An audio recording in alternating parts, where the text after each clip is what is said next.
What is the meaning behind Hanukkah?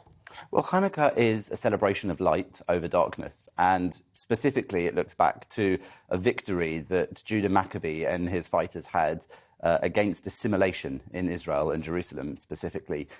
The Jewish temple in Jerusalem had been seized by Antiochus IV, Epiphanes, who had stopped Jews being able to practice their religion there. And he fought back. It was really an extraordinary victory because over 3 years they fought a tiny army of these people from the countryside who beat a massive Syrian army.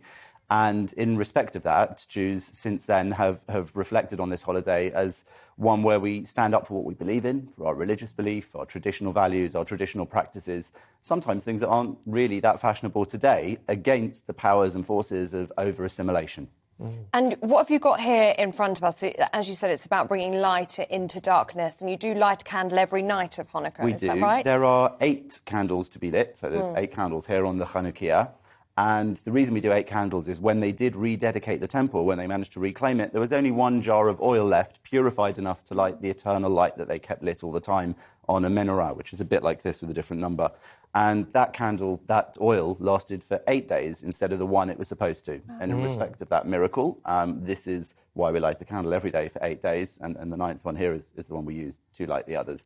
So it's quite a nice festival. It doesn't have, as it's not a major Jewish festival like Rosh Hashanah, Yom Kippur, Sukkot, Pesach, there are fewer restrictions on what we can do. So we're allowed to drive and we're allowed to use electricity and work. All of those things are forbidden on other Jewish holidays. So really it's a lot of the light stuff, a lot of the fun stuff. We also eat a lot of donuts because they're fried in oil. And that's a tradition that we eat fried foods.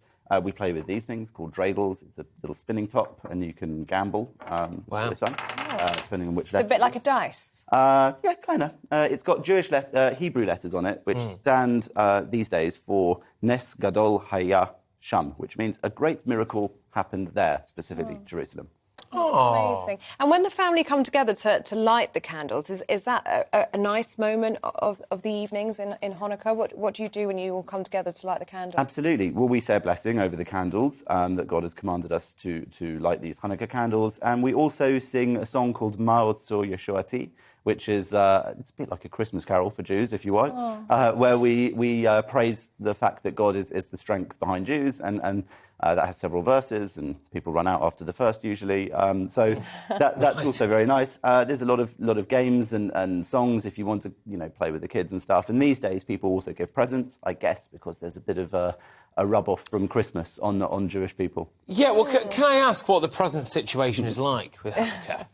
I think there's a lot less pressure on us. Really? Yeah, well, I say that, but I don't have kids. You don't find yourself wandering around a Primark at midnight or something like Amazon that? Prime, mate. That's what. Amazon Prime, well, with the strikes. With the strikes, yeah, exactly. Absolutely. Well, so, no, in all seriousness, Hanukkah is a light festival, very nice. People do get together every day in their families. Sometimes you have a lot of Hanukkah work parties if you work with a lot of Jewish people. I was in Downing Street at Rishi's Hanukkah party the other day, which was very nice. Gosh. And it's nice that the Prime Minister, now we have a Hindu Prime Minister, holding a Jewish festival celebration with a giant Christmas tree out in Downing Street. And as he and the Chief Rabbi commented, that's a really nice symbol, I think, of some of the multiculturalism that does work in the UK. Absolutely. Jonathan, I wanted to ask you about, it's really interesting there where you're talking about the start of Hanukkah and about standing up for your faith, for your traditions, for your culture. And I wanted to ask you about something that happened 2 days ago, which is a group of Jewish youngsters who were the victims of an anti-Semitic attack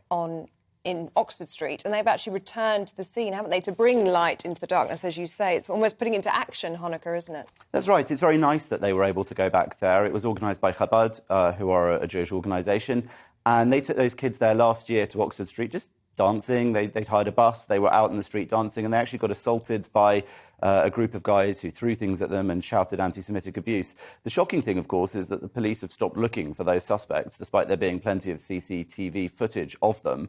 You'd think people who attacked Jewish children on Oxford Street in this era would be easy enough to find, but they haven't done. But anyway, in light of that, they went back to celebrate this year, no incidents, and they got to show that light overcomes darkness.